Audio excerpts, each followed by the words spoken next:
Happy birthday! Widih. Hari itu saya lahir. Dan sebagian dari saya mati. The Talkers, ngomongin film bersama Bayu dan Edoy. Berbalas Kejam, film terbarunya Teddy, Surya Atmaja. Terakhir apa ya deh? Affliction di Netflix. Berbalas Kejam, ini tayang di Prime Video. Reza Rahadian, Mbak Im Wong, Laura Basuki ya? Ya, dan Niken Anjani sebagai istrinya. Istri. Oke, jadi ceritanya nih Adam, seorang arsitek. Mestinya sih dia arsitek yang berhasil ya, karena rumahnya mewah gitu kan. Nah, ketika dia berulang tahun yang dirayakan bersama keluarga kecilnya, disambangi perampok, 3 perampok. Mbak Im Wong. Mbak Im Wong, Kiki Narendra, sama satu lagi Haidar Salis. Oke. Nah, kemudian Itu kayaknya salah alamat atau gimana sih tuh? enggak, kayak itu modus saja buat Modus nanya ya? Oh, gitu iya. kan. Nah, terus ya mereka tuh awalnya ingin merampok tapi Nggak bermaksud ada korban juga ya? mestinya ya. Tapi kemudian anaknya mati dibekep ya. Dibekap. Nah, istrinya tuh Iya. Kan jadi korban juga lah. pokoknya meninggal gitu ya.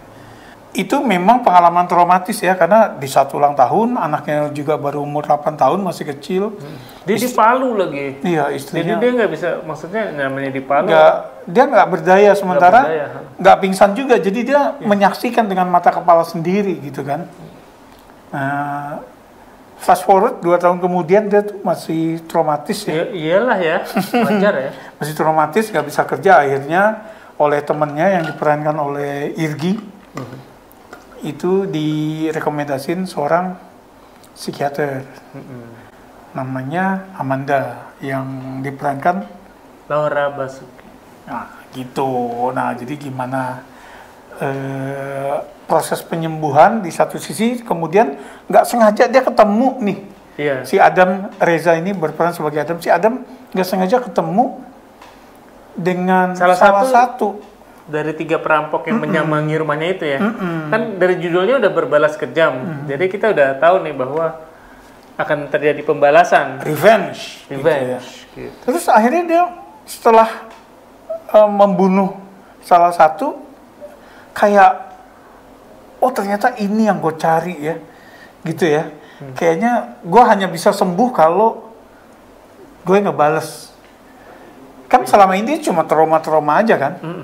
Dia nggak tahu harus ngapain gitu loh. Nah, ternyata dia menemukan jawabannya. Gue harus ngebales, ngebunuh orang-orang ini. Kemudian dia carilah itu. Oke.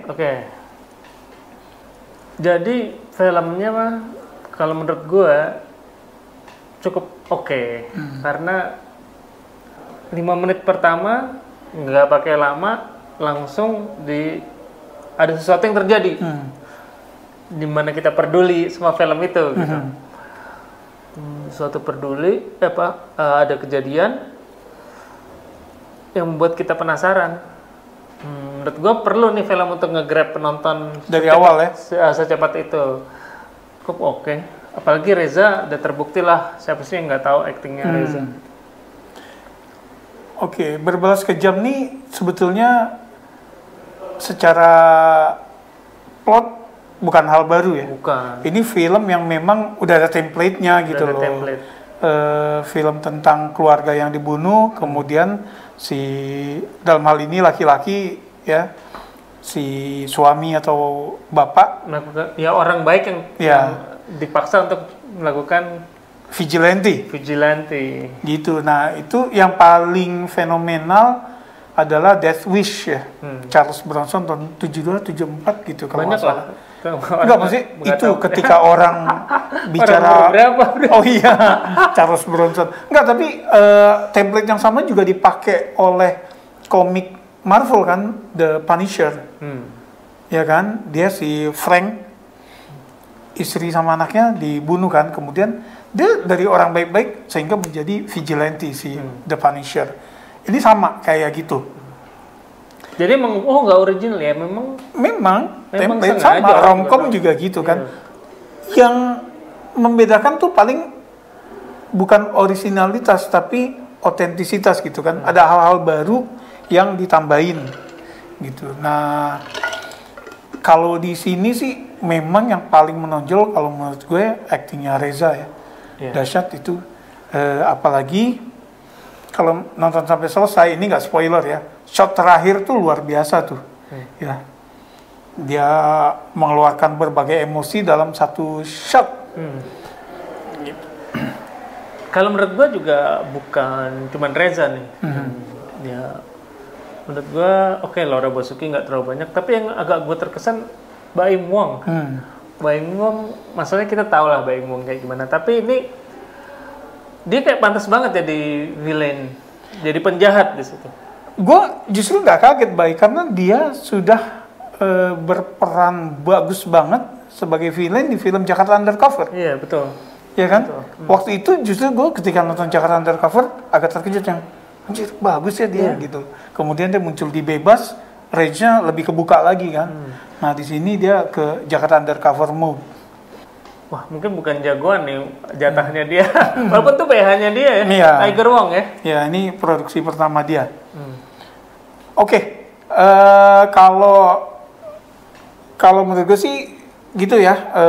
Ini film memang bagus, ya, violent, pakai palu tuh ala-ala Korea kan. Nah itu catatan gue. Mungkin gue ada beberapa kali yang karena kita nonton di Prime ya, terus aduh kejam banget tuh, gue sempat minggir sebentar gitu, kayak nggak mau lihat adegan yang terlalu kejam. Gitu. Cuma ada satu masalah buat gue. Apa tuh? Yang agak ngeganjel ya, yang dia kan melakukan ini untuk pembalasan kematian istri dan anaknya, karena dia cinta banget sama istri dan anaknya. Tapi spoiler ya, dia along the way bisa punya hubungan cinta dengan si psikiater. Itu sih menurut gue. Maksudnya your sense of revenge ketika lo menemukan pengganti orang yang lo cintai, itu kan jadi diluted kan, jadi berkurang gitu loh. Iya bisa, benar juga sih kalau maksud lo kan lo udah fokus sama satu hal, terus ada hal lain yang lo agak bergeser nih fokusnya. Yang jadi, menegasikan cinta dia ke istrinya, yang kematiannya ingin dibalas gitu loh. Tapi come to the defense of the movie, Laura Basuki, Jack, lo udah kalau lo nggak tertarik sama dia secara seksual, kayaknya nanti orang nggak masuk akal, masa dia nggak ada adegan percintaan dia sama psikiaternya gitu jadinya. Ya cuma maksud gue jadinya gitu. Kalau menurut gue ya, ketika lo punya pengganti istrinya, maka harus ada pengaruhnya ke plot gitu loh, ke plot pembalasan. Ini kan enggak, pembalasan jalan terus kan. Maksudnya dia nggak yang wah gue jadi bimbang gitu.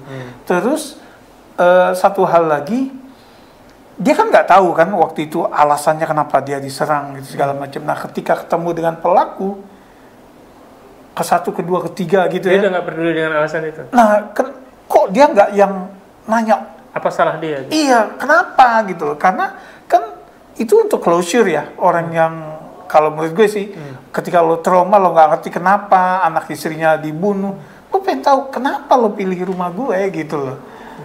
Aktingnya Reza tuh membuat kita bisa relate ke dia kan. Nah ketika gue relate ke dia, gue pengen nanya ini gitu loh. Dan itu nggak keluar. Itu sih. Oke, skor gue 7,3 lah. Bisa ada 3 gitu. Sekali-sekali lah. Oh enggak, 7,5 gitu. Lo berapa? Karena gue suka bertanya, kok orang bisa sih ngasihnya 7,82, 7, dari mana sih gitu loh angka itu gitu. Ya, berapa lo? Gue 7. Jadi gue pengen ngasih lebih, tapi buat gue 2 catatan itu terlalu besar. Ya, sehingga kayak gue gak dapet sense of closure gitu loh. Oke. Ya. Gimana yang udah nonton, yang belum nonton silahkan nonton di Prime Video. Berbalas Kejam, reuninya Reza dengan Teddy dan Reza dengan Laura Basuki. Plus Niken Anjani itu cakep banget ya. Laura Basuki sih. Iya. Masih gue suka. Ya, siapa yang nggak suka Laura Basuki? Betul. Silakan komen, like, subscribe ya kalau yang belum. Makasih udah mampir, sampai ketemu di episode berikutnya. Salam.